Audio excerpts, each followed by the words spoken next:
विवर्धनकारणलिङ्गम्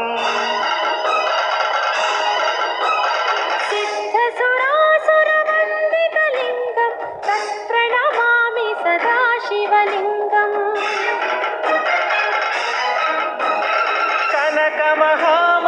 कनकमहामणिभूषितलिङ्गं मणिपतिवेष्टितशोभितलिङ्गं दक्षसुयत्नविनाशनलिङ्गं तत्प्रणमामि सदा शिवलिङ्गम्